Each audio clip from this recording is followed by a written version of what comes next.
Mi nombre es Diego Alejandro Garzón Arias. Nací el 27 de enero de 1982 en el hermoso municipio de Facatativá.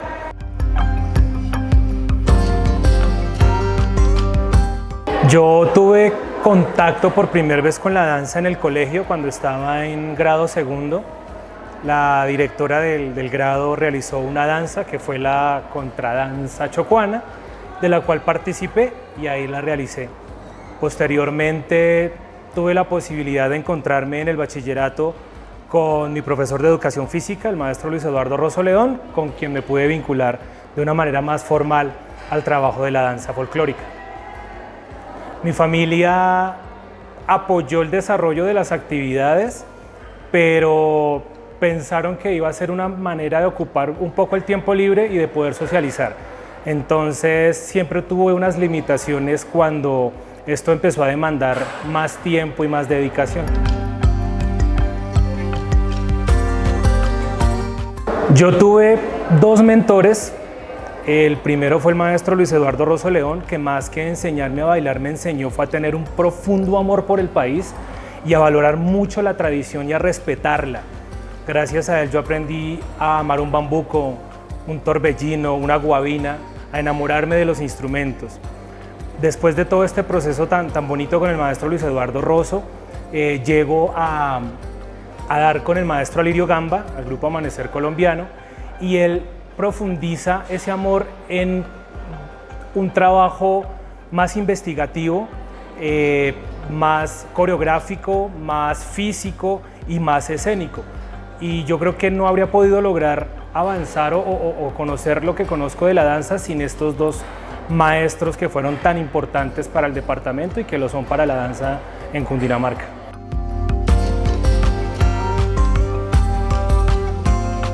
Hubo una lección muy valiosa que siempre recalcaba e inculcaba el maestro Luis Eduardo Rosso muy fervientemente, que era amar el país, amar la tradición y respetar a los mayores por medio de la manifestación artística. Con el maestro Alirio Gamba, yo creo que el valor más grande o el consejo más grande fue siempre tratar de avanzar y buscar siempre aprender.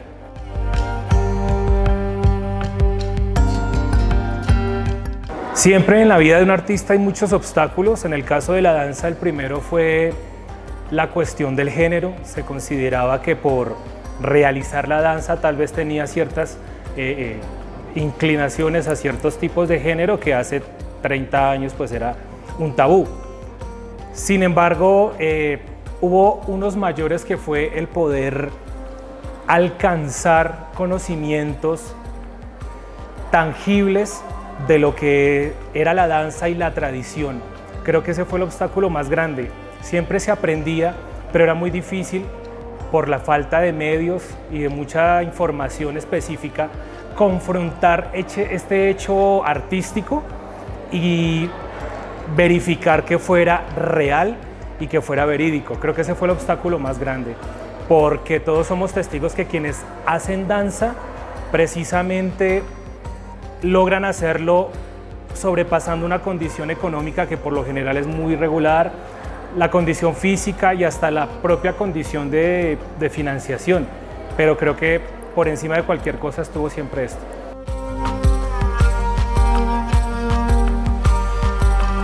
Me llamó siempre la atención la música carranguera, porque era un fenómeno con el que crecí, que como lo manifestaba era un fenómeno vivo que pude percibir, palpar y ver en mis abuelos, en mis bisabuelos. Y esta música, por su ricura musical, por lo agradable, por lo pegajosa, siempre fue algo que me motivó a tratar de entender cómo se había gestado, cómo se manifestaba y cómo podía llevarse de una manera muy correcta a la escena.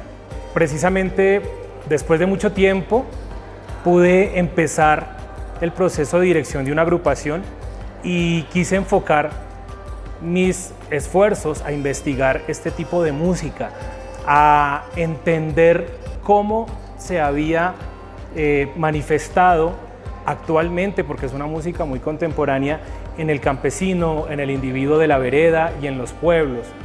Y de ahí me enfoqué precisamente a ver cómo la gente lo asimilaba y lo disfrutaba, y por esta razón traté de empezar a llevar a la escena ese hecho de manera directa, como lo aprendía y lo veía.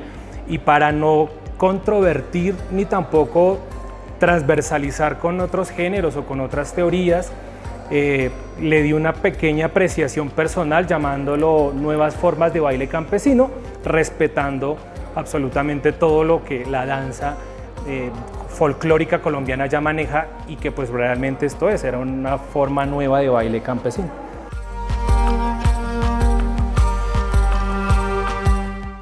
Pasa una particularidad, bueno, no se puede hablar de un precursor de este género porque es un género que ha sido cambiante, que ha sido en un movimiento constante conforme a los tiempos, las épocas, las tendencias y sobre todo al imaginario de los directores. Entonces tiene muchas variantes, tiene muchas puestas en escena, muchas interpretaciones. En la parte musical, sin duda alguna, el maestro Jorge Velosa Ruiz es quien hizo de este género, si se le puede llamar así, lo que es, y hasta el mismo nombre, que se llamara carranga. Y pienso que hay manifestaciones diversas en diferentes lugares donde se puede apreciar la esencia que tiene esta manera de hacer la danza. Yo conocí en el municipio de Cibaté a un personaje en la vereda San Fortunato llamado don Rogelio Ramírez, que maneja una forma que se llama el merengue bailado de Cibaté y es espectacular. Pero en otros lugares hay también formas propias que realizan en cada lugar.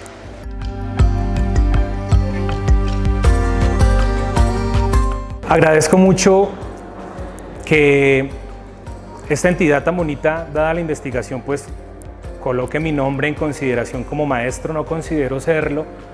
Pienso que si tomamos los ejemplos y los reflejos de la historia de la danza en Cundinamarca, para llegar a ser maestro tenemos que tener una práctica artística muy profunda, un desarrollo no solamente de las coreografías o de puestas en escena, sino de una ideología, de una filosofía y también de una convicción arraigada desde nuestra alma, como nos lo enseñaron los antiguos, ejemplo nuestro baluarte facatativeño Luis Eduardo Rosso.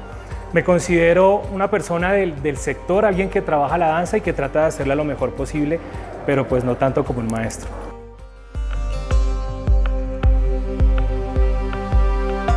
Siempre me enfoco principalmente en que los jóvenes o las personas que vayan a practicar esto de las nuevas formas de baile campesino o de la danza partan de un pensamiento crítico social y que sea crítico constructivo, que partan de las realidades del ser humano, de cómo nosotros nos comportamos en los entornos para que la danza se siente un poquitico en el hecho real y no en los imaginarios, para que las puestas en escena no se construyan de supuestos, sino de realidades, y para que le demos un sustento realmente sólido al quehacer artístico y a la danza folclórica.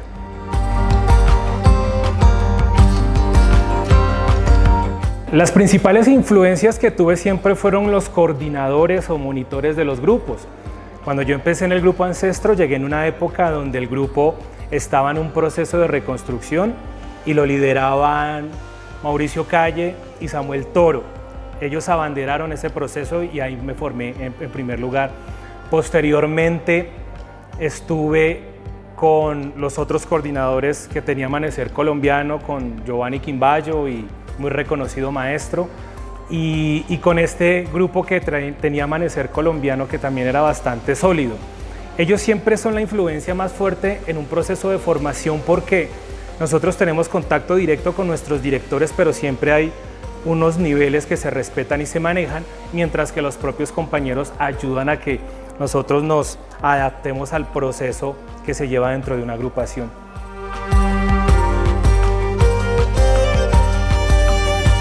Tengo recuerdos maravillosos cuando se crea el proyecto Colnesi, que era la sigla de Colegio Nacional Emilio Cifuentes. Este grupo empezó a mostrar este proceso de la puesta en escena de las nuevas formas de baile campesino. Nos arriesgamos a poner en escena ropa de trabajo del campesino, de la labor de ordeño, botas de caucho, sacos de lana, delantales. y esto generó un impacto fuerte en el país. Entonces esto nos llevó a lugares muy bellos como el Festival de la Rumba y el Baile Bravo, donde conocí al maestro Juan Gaviria y al patriarca antioqueño Argiro de Jesús Ochoa, y terminamos haciendo una transversalización entre la parranda y la carranga, viendo que son como primas hermanas, como ritmo musical y como forma de baile. Ellos lo llaman baile bravo y nosotros nuevas formas de baile campesino, pero es similar. También tengo un recuerdo maravilloso en el Festival Folclórico Colombiano en su versión número 40. Estábamos invitados con el grupo y terminando la presentación el público se paró de pie, ovacionó al grupo, y la dirección del festival que la ejerce el maestro César Vela, tomó la decisión de premiar a uno de mis bailarines como el mejor bailarín del festival, cosa que nunca se ha hecho y dice él que nunca volverá a hacer, pero que le motivó la presentación que se realizó.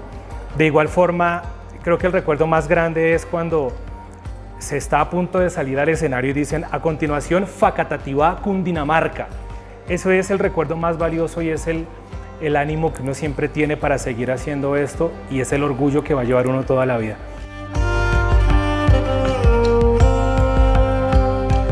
El principio fundamental es tratar de encontrarle razón, sentido y lógica a lo que se desarrolla, que tenga coherencia, que la fluidez que se genera dentro de la puesta en escena la genere la misma razón de ser de lo que se hace. Si estamos representando individuos de cierto lugar, pues se cuente con las características físicas, ideológicas, temporales, espaciales, climáticas de ese lugar, y que al mismo tiempo lo que nosotros estemos manifestando desde la tradición tenga un sustento profundo, teórico, que sea lógico, razonable y sobre todo que respete.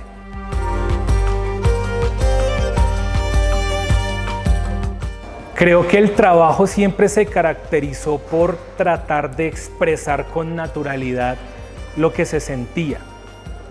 Partimos del hecho que la expresión corporal sea lo que el sentimiento y la emoción genere al momento de bailar, y no una postura facial o corporal fingida o sobrepuesta. Siempre quise que los bailarines, y aún cuando bailo lo realizo, se muestre en escena esa alegría y esa felicidad, porque es que se disfruta lo que se hace y se ama y se entiende, y por eso se refleja y no por ejercer otras posturas.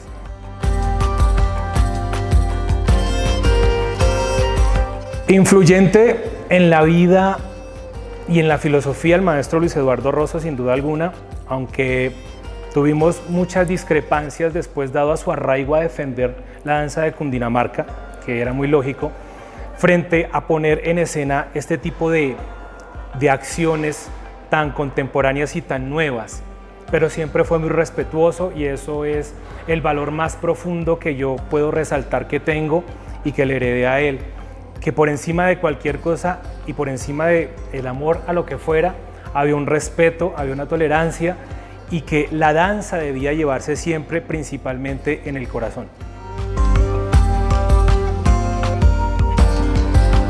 Lecciones de parte de maestros recibimos a veces sin pensarlo, sin esperarlo. Creo que el contacto y la relación con maestros del campo nacional nos enseña que la danza es una autopista con muchos carriles, y que todos podemos transitar hacia el mismo lugar sin afectar el uno al otro y de la misma forma y a la velocidad en que queramos. Si nosotros analizamos el gremio, es un gremio que en los últimos años se ha vuelto colaborativo, participativo, que ahora con hechos como este se ha vuelto investigativo y que busca profundizar y dejar una memoria que hace mucha falta, porque actualmente ellos nos dejaron un legado, pero se perdió por falta de este tipo de elementos, y es muy valioso este tipo de rescates y de acciones que se están adelantando por la danza. Esto es construir patrimonio.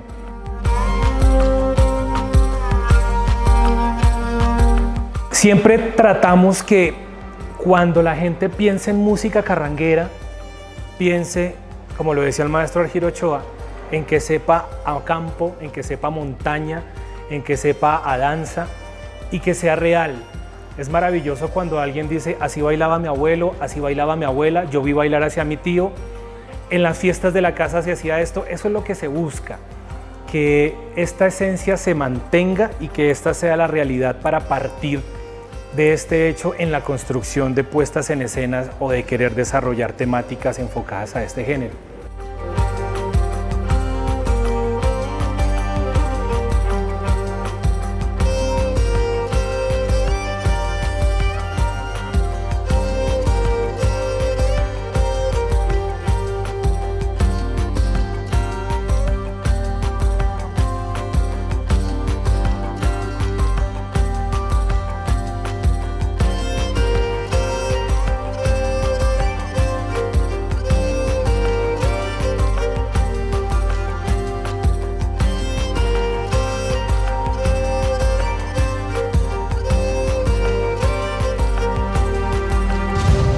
Folclornet, del estudio del folclor a su vivencia.